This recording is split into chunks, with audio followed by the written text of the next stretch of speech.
हाँ, तो आगे क्लास 9th वालों, आज हम लोग मैथ का चैप्टर 1 संख्या पद्धति के बारे में चर्चा करने वाले हैं, जिसमें हम लोग देखेंगे प्रश्नवाली 1.1, जिसमें हम लोग बात कर रहे होंगे परिमेय संख्या।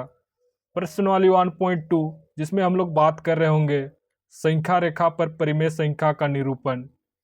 और जो तुम्हारा प्रश्नवाली 1.3 होने वाला है वास्तविक संख्या एवं उनके दशमलव प्रसार। प्रश्नवाली 1.4, जो कि तुम्हारा होने वाला है वास्तविक संख्या पर संक्रियाएं। प्रश्नवाली 1.5, जो कि तुम्हारा लास्ट प्रश्नवाली होने वाली है, जो कि है वास्तविक संख्या पर घातांक नियम। अब शुरुआत करते हैं, जिसमें पहला आता है वो है संख्या के प्रकार, जिसमें से पहला है प्राकृतिक संख्याएं। पहले जमाने में आदमी पेड़ को 1, 2, 3 इस तरह से गिनते थे, जिसको हम लोग आज प्राकृतिक संख्या कहते हैं, जिसको तुम परिभाषा में इस तरह लिख सकते हो, गिनती की संख्या प्राकृतिक संख्याएं कहलाती है। उदाहरण 1, 2, 3, 4, 5। अब सेकंड है पूर्ण संख्याएं। प्राकृतिक संख्या के समूह में शून्य को शामिल करने पर पूर्ण संख्याओं का समूह प्राप्त होता है।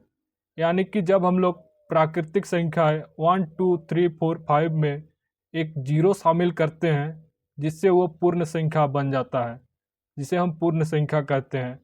अब थर्ड संख्या है वो है पूर्णांक संख्याएं, जिसको तुम इंग्लिश में इंटीजर्स कहते हो।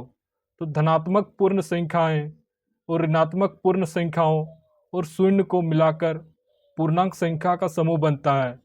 यानी कि जो तुम्हारा धनात्मक पूर्ण संख्या है 1, 2, 3, 4 और ऋणात्मक पूर्ण संख्याएं -1, -2, -3, -4, -5 और शून्य को मिला दोगे तो वह एक पूर्णांक संख्या बन जाएगा, यानी कि इंटीजर्स।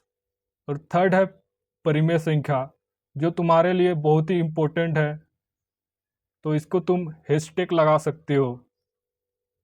तो परिमेय संख्या जानते हैं वे संख्याएं जिन्हें तुम p/q के रूप में लिखा जा सकता है, जहां p और q पूर्णांक संख्या है और q 0 के बराबर नहीं होनी चाहिए, उसे हम परिमेय संख्याएं कहलाती है। उदाहरण 1.2 -3/4 5 0 -2। तो परिमेय संख्या के लिए तुम्हें 3 कंडीशन फॉलो करने होंगे। पहला, वो p/q के रूप में होना चाहिए। सेकंड कंडीशन, p और q जो कि पूर्णांक संख्या होनी चाहिए। और थर्ड कंडीशन है q जो तुम्हारा 0 नहीं होना चाहिए।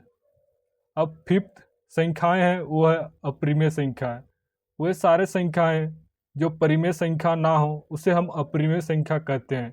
इसको तुम परिभाषा में इस तरह लिख सकते हो, अपरिमेय संख्याओं का दशमलव प्रसार अशांत और अनावर्ती होती है, उसे उसे हम अपरिमेय संख्या कहते हैं। जैसे कि √2 एक अपरिमेय संख्या है।